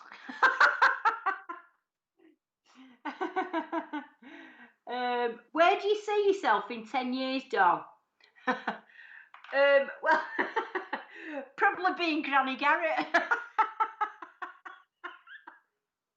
Being the oldest detectorist on YouTube, probably, in 10 years. Granny Garrett. DC to do what a simplex? No, why are people asking me about a simplex? I don't understand that. Is there anywhere you would love to detect but haven't yet? Well, there's loads of places I'd love to detect. I mean, some of them you're not allowed, but I was really looking forward to Detecticon up in Northumberland, just because of the Roman activity that's up there and because it's near my castle. There's a golf club round the back of my house that I'd really like to detect as well, because in 1870, the first Grand National, which you might have heard of the Grand National racecourse, it's very famous at Aintree in Liverpool now. But the very first one was run on this golf course around the back of my house. And it was built in 1870. And it's quite an affluent area at the time. And they built a stand and everything. But apparently, through some mishap, they forgot to pay for the stand. So they came in and dismantled it all. And that was the end of it being the Grand National there. It moved to Liverpool. So, but that I'd like to detect there. I reckon there's gold nobles and gold stuff all over that golf course. Yeah. There's a question for the Dark Knight Detectorist. What's the earliest time that you've been up detecting? I'm not really an early morning. Although I'm called Dawn, I'm not really an early morning person. I was out the other day at 7 o'clock. I think the earliest I've ever been out detecting is about 6:45 in the morning. Wow. Very rare. My usual time is between 9 and 10:30. Yeah. I've got a question for you as well. That you might want to talk about. You were out detecting one day with Kev, and then you seen someone. Do you get people coming on fields just to see you, with permissions to see you, or detecting on you? Yeah. But because I mentioned that because I noticed in one of your videos you actually got attacked by a Viking. Oh yeah. That was me admin out of me Facebook group, Jerusalem. And him and Kev had arranged it to just scare me in a field, right? And he drove down, Drew, from up near Newcastle. Yeah. Hid behind this wall. In all this Viking gear with fur and all that. And I'd had people following me around at some point, you see. Yeah. So when I see this head pop over this stone wall in the middle of nowhere, and I said to Kev, there's someone. I thought it was somebody really like stalking me, and I was ready for smacking him with my spade. And the next minute. I said, come on, Kev, let's get round there. Like, smacking with my spade. And next minute, he come running through this wall with his sword and all these furs on. And I didn't know what was happening. I proper went, what's happening? Yeah, I seen your reaction, eh? Right, that's it. I'm going over to check him. I thought it was quite funny. There's a question for Debbie, Detectress, and he's asking, do you wish you had his skills? Well, that's my answer. I like it. MS Detectress Mark, he's asking, if you haven't, would you check out his Day 18 video? I'm not going to say what's in it, because there was a veteran awareness for suicide, and we all done a 22-day challenge, 22 press-ups per day, and his Day 18, shall we say, is spectacular. So if you haven't, he's asking, would you go over and watch it and leave a thumbs up? You'd have to watch it. Of course I would, yeah, definitely. MS Detectress. Send me that link tomorrow or tonight, something, and I'll go on it. Yeah, that can be done. I'll send you the link. Yeah, definitely. Yeah, it's funny. It's good. He definitely had nerves of steel, shall we say, for it. It is good. Like, I'm just looking to see if there's any more questions there. Even we've got Liz, Diggin Canuck in the house as well. Oh yeah, Liz in Canada. Yeah. That's a good point. You like coins as well, don't you? And obviously you've been on Liz's show, but do you find it fascinating that actually in Canada they still have silver coins in circulation? Yeah, I like Canadian coins. I've had somebody send me some like George 50 type ones, like, and they're very similar to ours. I like Canadian silvers. I like the fact that on the back of them as well, on like the quarters, the different designs, because they seem to come out with different designs. Yeah, they're different now. They've got the same, but they've got colours as well, so they actually get them coloured in as well. It's quite neat. Like, we'll just see what else is there. Oh, that's Mark just texting me. Mark, MS Detectress. All right. Yeah. What's that one? All right. Yeah. So Mr. Hidden Treasure asking as well about live streams, which was going to be one of the questions as well. He's asking, are you going to do any more live streams on your YouTube channel for Mr. Hidden Treasure? I'm a bit funny with live streams on Facebook. Fine, I'll just pop on there for any time. I'm all right. I get a bit stressed with trying to do live streams on Facebook on YouTube, because I don't seem to get them to work properly. Now, you've been giving me tips before, haven't you? You've been giving me tips on how to do it, so I might, because I can't set one up, I can't let people know that one's coming, or if I do that by accident, then I've forgotten, I don't turn up, and so I need to sort it out. Yeah. And the other problem with YouTube is, like, when I do live streams on Facebook, I do them in my Facebook group, and I feel really at home in that group. I feel like everybody in there is my friend, family even to a point, and I feel really comfortable there. But when I go on YouTube, I'm just open to anybody, coming on, calling me this, that, and the other, and you know what I mean. And I don't feel as comfortable. Yeah. But I do need to do it a bit more. I need to be able to do what you're doing and get guests on and things. Oh yeah, you can do that with your StreamYard as well though. So that's I'll tell you. You'll have to give me lessons on what to do. Yeah, that's not a problem. I'll tell you how to do that. That's the StreamYard. That's quite easy in the sense that it's just a link you send out and they just click in and they sit at the bottom of your screen. I'll explain that. Yeah. Right. But Liz is actually asking, did you get an apex to test? It's on its way, Liz. It's somewhere in the sky over the Atlantic, winging its way to my house. Don't worry, you'll know. I can't sleep waiting. I keep seeing people with these other ones, and I feel, where's mine? Where is it? It's not just me getting one. I mean, Gary Smith, I don't know if you know Gary Smith. Gary Smith's a very, very good technical detector. Yeah. He used to, you know, he writes for magazines. He's a very good. He writes a lot, Gary Yeah. Smith. So he's going to be getting one as well. So I'll be the one that's bumbling around on beaches and getting wet in fields and things like that. And he'll be writing about all the technical things. So I think together we're a good pair, you know, like Yeah. to test it. That will be good. Good to see the testing. Especially with the new, as you say, like the new multiflex and stuff coming out as well. Yeah, well, I've got an Apex. Well, it's not my group. It's Garrett set it up, and I'm just one of the admins in it. Yeah. An Apex group, and I did a post on there. What would people like to see tested? And I've kept it because what I'm going to do is I'm going to take the comments out and stick them on the screen and do what they've asked. So everybody that's asked for a beach one, I'm going to put all the beach comments on YouTube, on the video, and then I'm going to do it on the beach what they've asked. So if you want to ask me about anything, if you join the Garrett official Apex group, and then if you want to ask me a question, like I say, you could get your question. It'll come up on the video. I'm going to do loads of short ones. Yeah. I'm going to do my normal digs like on a Tuesday, like I do. Yeah.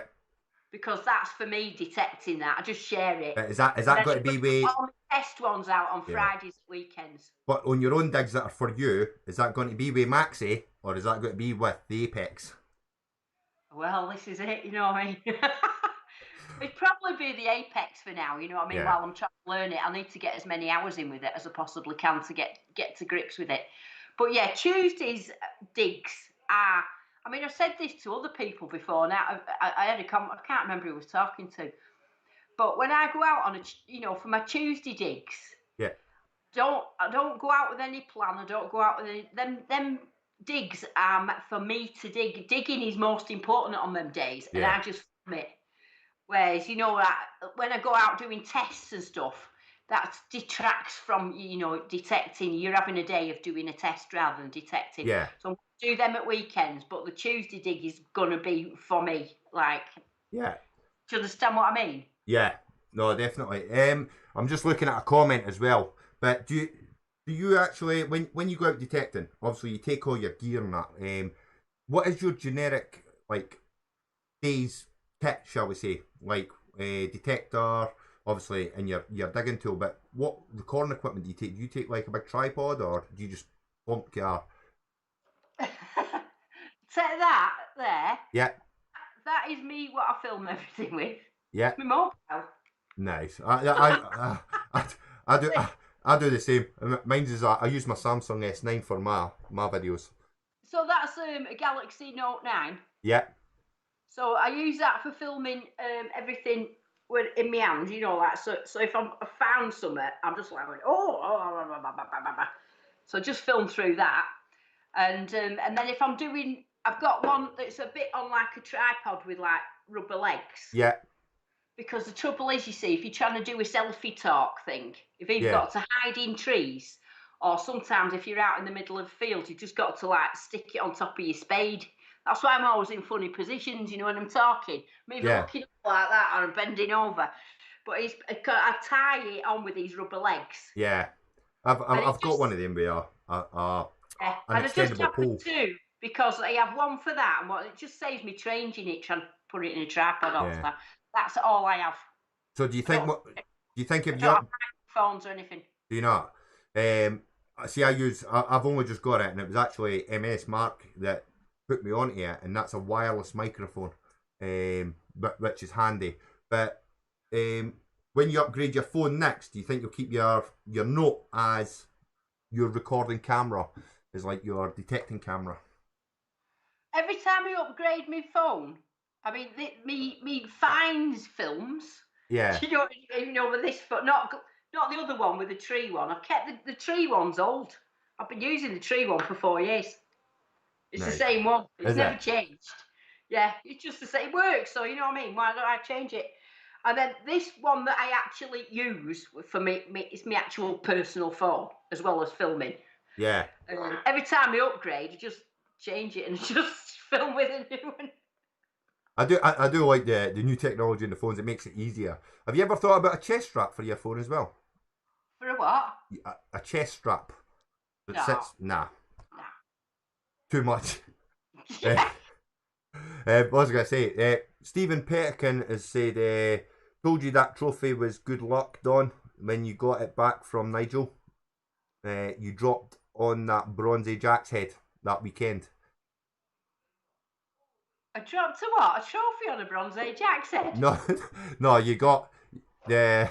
He told you that trophy. Obviously, Stephen Pettican gave you a trophy. Oh, yeah, he did. In fact, hang on a minute. Hang on.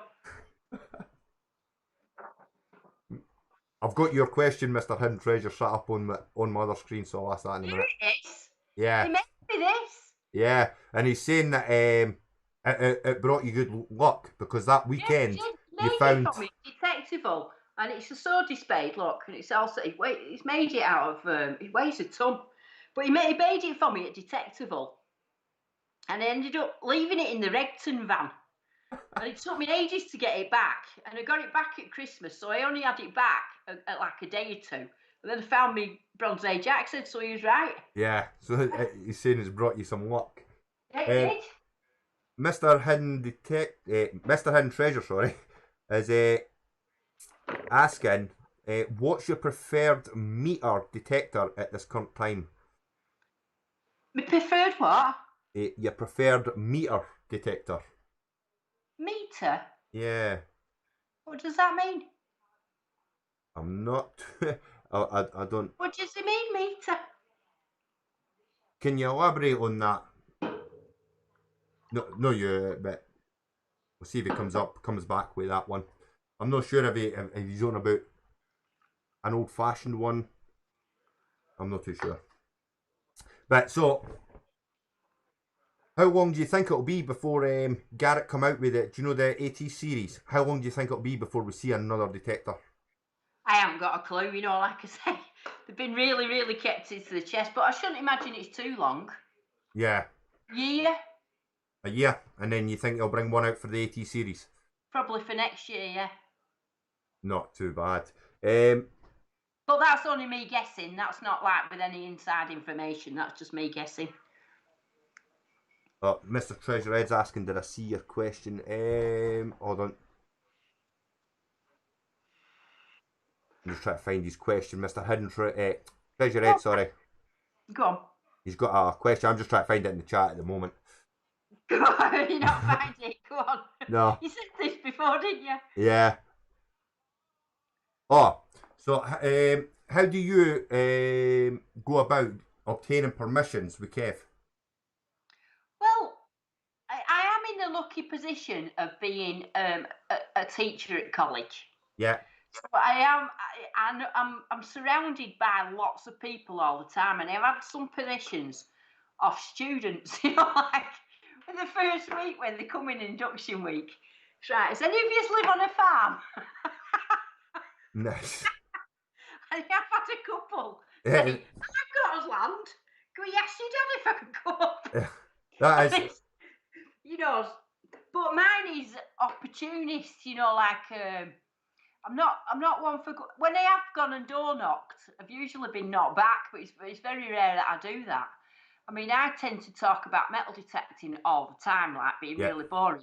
And I remember once I had a competition on my Facebook group, and I went to the post office the next day, and they had all these like envelopes that were going all over the world, New Zealand, Australia, and they said, where's all these going then? Like all this, I had about £30 worth of like things that were going all over the world.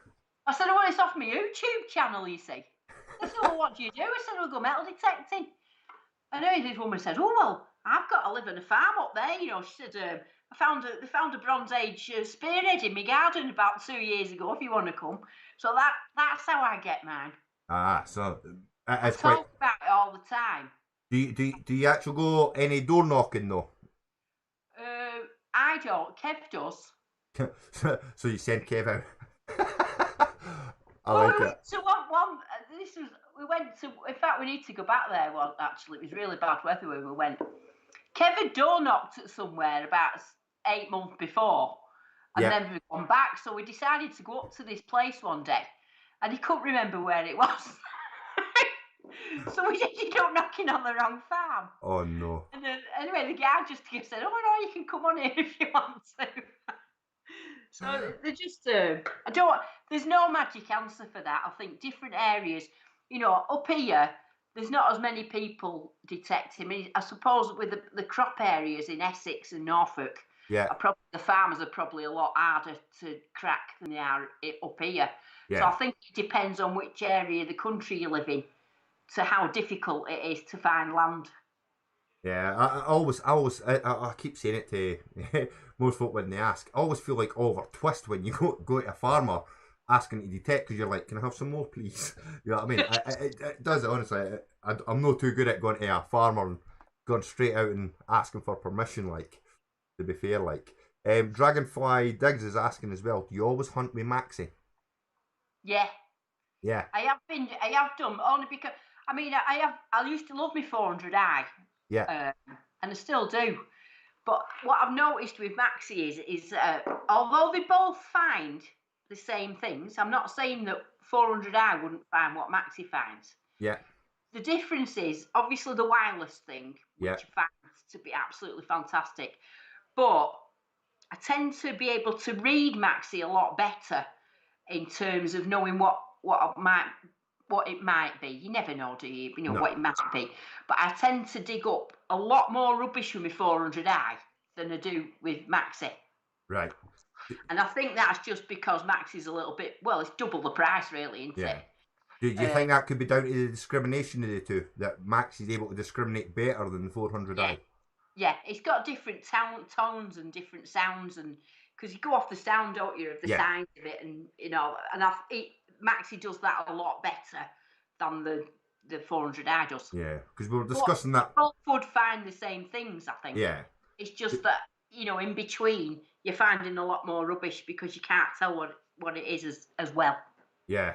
No, I get that. We were talking before the chat as well on how you dig. So you've basically just partly described it. You dig off the tones and not off the VDIs because a lot of folk like the numbers because you've done that in your last video because you said Yeah. people like the numbers, but I've you dig started off. putting numbers on. I've started clocking what targets are. Yeah, And, at the end of a clip, I'll say it was a 66, and then so I can remember, and then I'll put it on.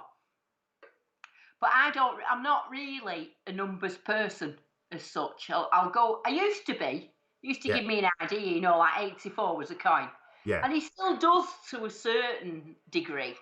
But I tend to now listen to a sound because a sound is clear, and sometimes it can be 60, and yeah, other times it can be 88. And you know, and both of those can be a George third halfpenny, depending yeah, on what direction it's lying in the ground. yeah. But so I do tend to go off the sound, and I'll never pass up a good, decent sounding thing, no matter what sort of target number it is. I Yeah, mean, I think that quarter hammered I found was only low. I think it was about 48 or something like that. yeah. I'm just so Mark for MSD Tetris is asking if you were to get a new machine. I'm guessing it might not be a Garrett related question or a Garrett machine, but if you were to go for another machine, what would you go for? What, and it weren't a Garrett? Well, it just says a new machine. Well, there's quite a few out there I like. I mean, I do like the Equinox 800. Yeah. You know, I think it's a decent machine. We also like the Router 71. See, I've heard about this Rutus, but I've never actually seen anybody use it Well, up I'm here. saying that is because when I was at Detectable, I was talking to the guys that, you know, that own it and Yeah. blah, and I was having a go on it, and you know, and the reactivity on it and everything is, it's a technical machine. I don't think it's one where you can just not switch on and go. Yeah. But I did like the feel of it and everything, and I thought I wouldn't mind having a go at that. So Yeah. there's Equinox 800 and Rutus 71. They were my two that I probably have if it want a Garrett. Yeah, I see a couple of questions coming in as well. Somebody's asking about your pendant around your neck. Is that a coil pendant? It's a DD silver coil. Yeah. And a guy in America called Rock Lapid. I can't even say it. He's got the worst name in the world. Rock Lapidary made it for me. Yeah. And it's stamped. He makes silver things himself. And he's made that as a DD coil, so it's a Garrett DD coil. But I've also got one hat pin as well that's a DD. Yeah. And he made me a silver ring pull. Oh, I've seen the silver ring pull one as well. That was quite neat. Yeah, so I thought at first he just I dipped love the ring it. pull. I thought people might have thought it was a CND thing, you know, like when look, nobody's ever really mentioned it. It's only detectorists spot it. Yeah, Nobody else has met, but I wear it all the time. I really like it. He yeah, does make them to order. He does Mind Lab ones and does all different coils depending on what coil it is. It's not like, you know, if you ask, Rock Lapidery is called, yeah. Warren Kruger on Facebook.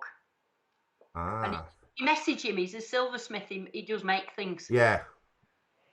Future Bleeps is saying 71 is a great machine.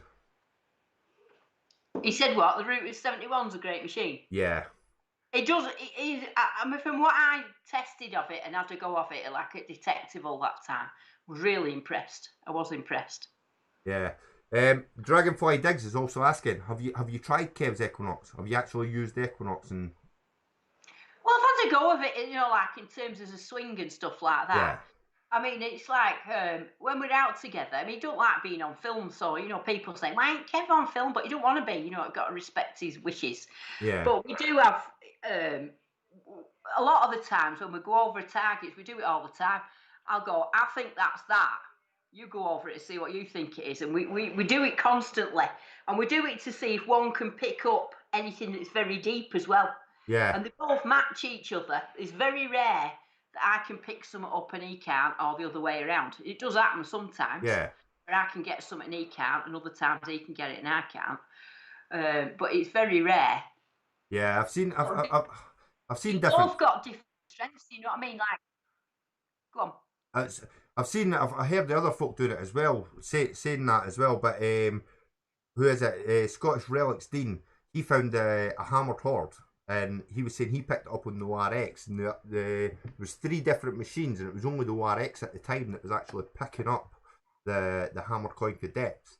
Now, as I say, it could be down to the user and settings as well. If you've not got it set Yeah. up correctly, you may not be getting the depth that you require. Yeah, I think so. I think it's just the settings what you've got it on. It's like it's not that one goes deeper than the other. It's just on the day that particular object and that particular settings that you've got. Can it pick it up? Like I say, like sometimes Maxi can go deeper than the Equinox, Yeah, and occasionally, you know, so equally the Equinox sometimes can go deeper than me. Depends on what the object is, and like I say, how it's lying and what settings we're using. yeah. Oh, Treasure no, Ed. they're both the same, really. It's nothing that's like outdone the other. As I Yeah, say, the only really good thing about the Equinox is that it don't pick up coke. yeah. I do like that. Obviously, I use the Equinox 800. Treasure Ed's asking you as well. Have you been unfortunate enough that on any of your permissions have you been night hawked? Um, I've had some little scary bits where I've seen my name scraped on walls and stuff. You know, like people like taunting me. Yeah, You know, like so. You know, like on where I go, and they've scraped my name on the wall, and it freaked me out a little bit. you've But really, nobody wants to night hawk George Third Halfpennies, do they? no. It's not like I'm picking gold status up and you know and that. If you had a place that had gold status, yeah, I can understand it. But I mean, where I am is what you know. Are you going to night hawk for a Vicky Penny? Yeah, um, I think we're quite fortunate the areas we come from industrialised that, like you say, it's no, we're not really what you say. The historical sites basically more or less been destroyed, so we're quite fortunate that nobody really wants that. To be fair, like. Yeah. Yeah, except us. We want to go out and detect it. It's like, yeah, I'm yeah, going to go with my lamp and that. I want a Vicky Penny. I want to yeah. get a Vicky Penny. Yeah, I've noticed as well though, when you done it, you find quite nice tokens, miners tokens and things like that. No, I don't find many miners tokens. I've got the odd one. Yeah, Nottingham's around there's good for miners tokens. I get a lot of commemorative tokens like Sunday schools from yeah, 1880 and that sort of thing. You know, them sort of commemorative tokens. yeah. Get a lot of them. Are any of them like silver or are they just all No, they're all coppery? like leady sort of stuff. I don't know what they're made out of. But I do like them. I like Rochdale. Well, I get some Rochdale tokens as well. I like them because they're very local history. Yeah, But yeah, yeah, no, the miners tokens, I've only ever had two up it. Well, they were in Oldham. yeah. Uh, They haven't got no mines round here. They were that sort of mines, a lot of quarries and stuff here. Right. See that's the biggest thing we up here. Like we were all open cast minings and things like that. So a lot of it's gone. But it's absolute. Some of the comments in the chat, I'm just reading. I'm just like, yeah, they're not for YouTube. They're rude. Yeah, I think so. Just stop being rude. He's naughty. Won't get set on you. But not too bad. But I've just noticed as well, we've been streaming almost 2 hours. Have we? Yeah, an hour and 50. We'll make it 2 hours spot on then, should we? Yeah, no, that's fine. What I'll say as well, because I muted myself at the start, I actually say that for those that were at the start when I had it muted, I'm going to give away a small sticker pack at the end, and it's obviously of DC Detecting's small sticker, Treasure Bandits, the Metal Detecting Channel's sticker, and my own little sticker. Oh yeah, and Rob Random. Have you met Rob Random, Don? And a Diggin sticker. And a Digger Dawn sticker as well. And obviously a wee pin badge as well. I'll send you some. Yeah, not too bad. But I'll draw that at the end. No, all you have to do to be in for the draw is comment in the chat. Just put anything in the chat and you'll be entered into it. And I'll do the live pick at the end. Don't forget to subscribe to his channel because he's such a nice guy. Oh, thank you, Don. I really enjoyed this interview. Yeah. I could stay here quite happily for another hour. yeah, definitely. What's Rich saying? Not rude. I was talking about Deck the Machine and Outer Youth. He's got a scary sweep on it, like. Yeah. I don't know. I just seen a bit that we all enjoy going deeper. And I was like, yeah, that's not really. I don't know what was going through my head there. Like, to be fair, that is brilliant. So currently, just to let you know, currently at the moment, how many we got in the stream? 35 in the stream, and we have 16 eligible for the sticker pack at the moment. Even if you're sitting in the background, if you just put a thumbs up, you'll be eligible for the draw. Oh, it's went up to 18. But yeah, no, it's been absolutely fantastic coming you on it. Yeah, it's been enjoyable. I've enjoyed it. Has it? I can start off England, me, you know. Oh, but that's a good thing though. And once I get obviously I've not been drinking except the strong stuff coffee. Normally once I get a drink, I can keep carrying on like as well though. As long as I stay off the whiskey, because yeah, I don't stop it. You're Scotsman on a whiskey. That's not good, is it? No. I've only been on Sprite. I've had my Sprite. Yeah. It's all strong stuff tonight, isn't it? It's absolutely mental. But no, it's been good. Has anybody any final questions for Dawn that you want to ask her? Do you want to ask me out? Just got to ask you out. Do you want to ask me out? I'm Dawn from Rochdale. Oh, there's Kev. I've spotted Kev's in. Is Kev on there? Yeah. Is it one of the best interviews I have viewed and subbed? Oh, thanks, Kev. Honestly, you've done the best in it. I've really properly enjoyed this tonight. Oh, no problem. Mick the Jip. Sorry, I've been sitting on the fence for 2 hours. It's been great, guys. No problem. No problem. Not a problem. But yeah, as I say, it's been absolutely fantastic. And I definitely look forward to the Apex reviews coming. Do you know when I'm going to do everything that people have asked, and I'm going to go on the beach, I'm going to get wet through, I'm going to do everything. I'm not going to be like technical and like, let's do an air test. I don't like air tests, I'll be honest with you. No. You know, getting an air, it's not real, you know. How I'm going to do it, actually, I'm going to take my AT Max, and I was thinking about it. I'm going to get one square bit of land. Yeah. You know, on one of the permissions, and I bought some flags off eBay, you know, like little cricket flags, like with a triangle on. And what I'm going to do is I'm going to patch it. I'm going to make a square, and then I'm going to go over it, like with the apex. Yeah. And every time I find a target, I'm going to write down on this little flag what I think it is and stick it in the ground. And then I'm going to go over it with Maxi and see if it's missed anything. And I'm going to actually go over the same area and see what I think it is with Maxi, and see what I'm like, because I think that's the best, fairest way of doing it. Doing a small patch and just with both machines. Because otherwise, if you're doing air tests and you're seeing people on YouTube doing, oh look, this one's like goes miles deeper than this one, but that don't work when it's in the ground and things are like thin or they're on the edge, and I want to do it real, so I'm going to do a square, and then and that's real, isn't it? Yeah, I don't know what the rules for your testing are going to be, and who you're allowed to test with. Obviously, you got to test it with another AT, your Maxi alongside it.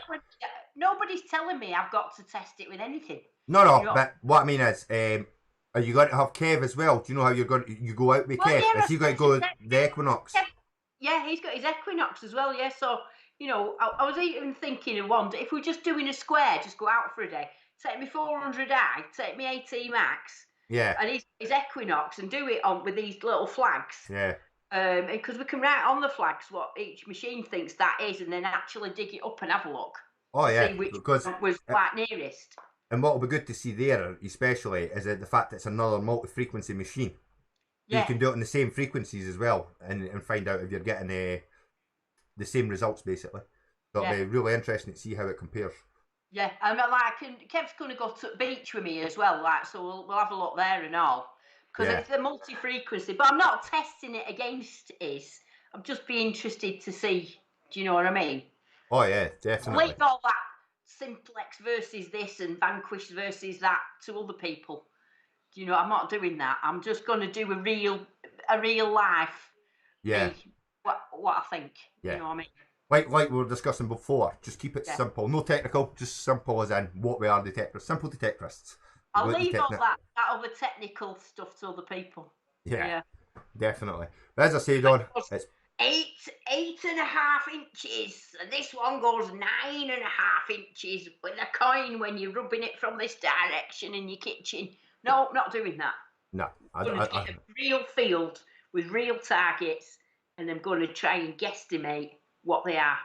Nice. I think that'll be really good viewing as well, and an honest, what's the word, appraisal of the machine, to be fair. I think that's the best way to do it, especially when you're putting it against other machines.